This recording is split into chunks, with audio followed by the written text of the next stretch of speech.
प्रधानमंत्री नरेंद्र मोदी के द्वारा दिए गए प्रतिक्रिया पर बिहार सरकार के मंत्री सुमित कुमार ने उन्हें आड़े हाथों लेते हुए बड़ा बयान दिया। उन्होंने कहा कि देश के प्रधानमंत्री अहंकारी हो गए हैं। देखिए, अहंकार तो तब आता है जब हमारे किसी के पास कुछ होता है। आप खुद पद पे बैठे हुए हैं, खुद पद पे आसीन हैं और आप इस तरह की बात करते हैं कि अगला अहंकारी हो। जो पद पे बैठता है तब ना अहंकार आता है। अभी तो कोई पद पे है नहीं, तो सब स्ट्रगलर है, मेहनत कर रहे हैं, उस पद पे अभी जाना है।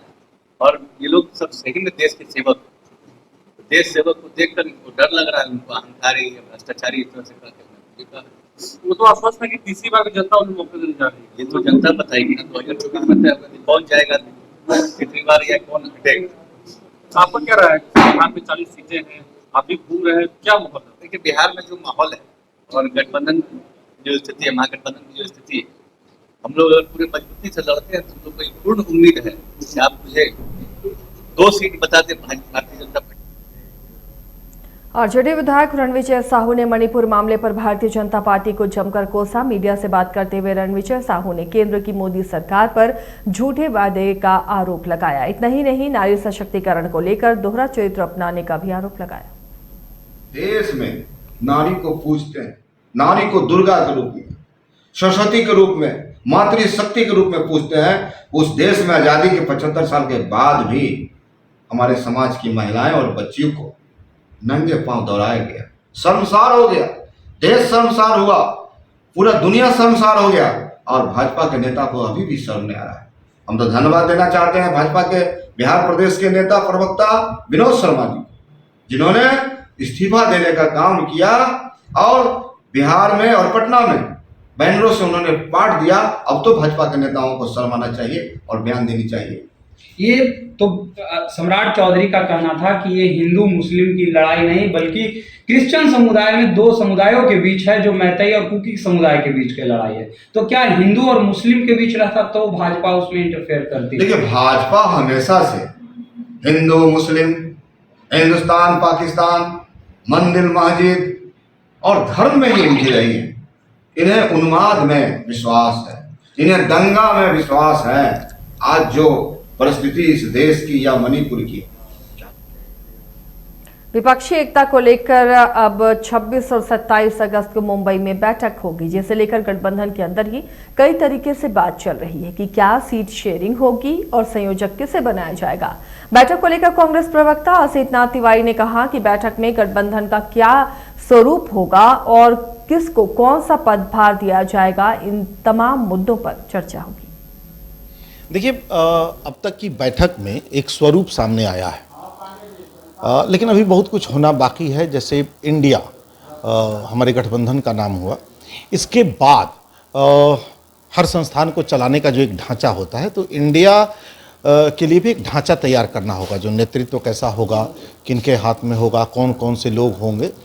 तो 25 और 26 की बैठक में ये तय हो जाएगा कि संयोजक कौन होंगे, बाकी किस किस नेता की, किस किस दल के नेता की क्या क्या भूमिका होगी इस महागठबंधन में।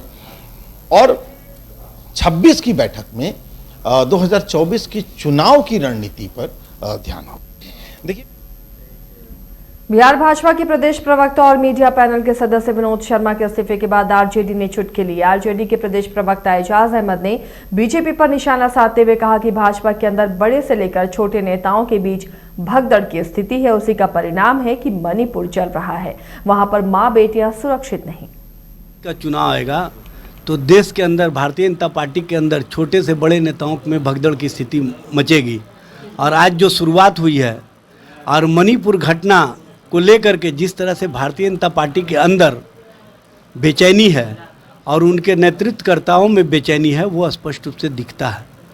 क्योंकि जिस तरह से अमित शाह और नरेंद्र मोदी जी कार्रवाई के नाम पर सिर्फ दिखावा करते हैं, उसके कारण अंदर अंदर उनके पार्टी में जो बेचैनी है, नेताओं में ये सोच पनप रही है कि सरकार के द्वारा पक्षपात रूपपूर्ण रवैये के कारण हमारी छवि बर्बाद हो रही है और हम जिस शासन और प्रशासन के नाम पर देश में आए थे वो कहीं दिख नहीं रहा है। इसीलिए आप देखेंगे, समय आने दीजिए, 2024 के पहले कर्नाटक जैसी स्थिति।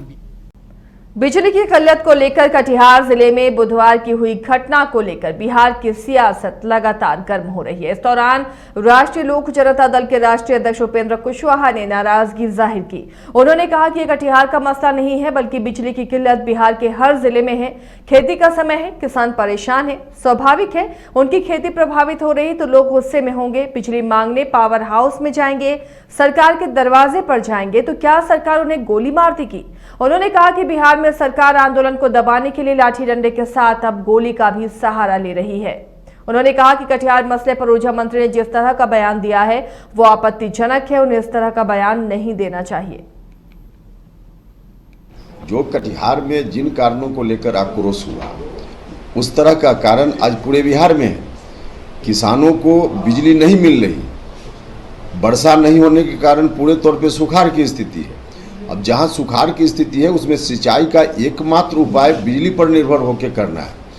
अब बिजली अभी नहीं रहेगी तो आक्रोश तो लोगों में होगा, और उस तरह का आक्रोश व्यक्त करने के लिए जब सड़क पर लोग निकलते हैं, जैसा कि कटिहार में लोग निकले, अब उनको गोली मारती है पुलिस, मौत होती है, और फिर बात को लोग इधर से उधर करते हैं। वहाँ की घटना पर सरकार का ध्यान अविलंब जाना चाहिए, और पूरे बिहार में जो आक्रोशित लोग हैं, किसान लोग, उनके लिए बिजली की उपलब्धता सुनिश्चित की जानी चाहिए। साथ ही साथ वहाँ की घटना के जो जिम्मेवार लोग हैं उनके ऊपर 302 के तहत मुकदमा होना चाहिए, उनको न्याय मिलना चाहिए।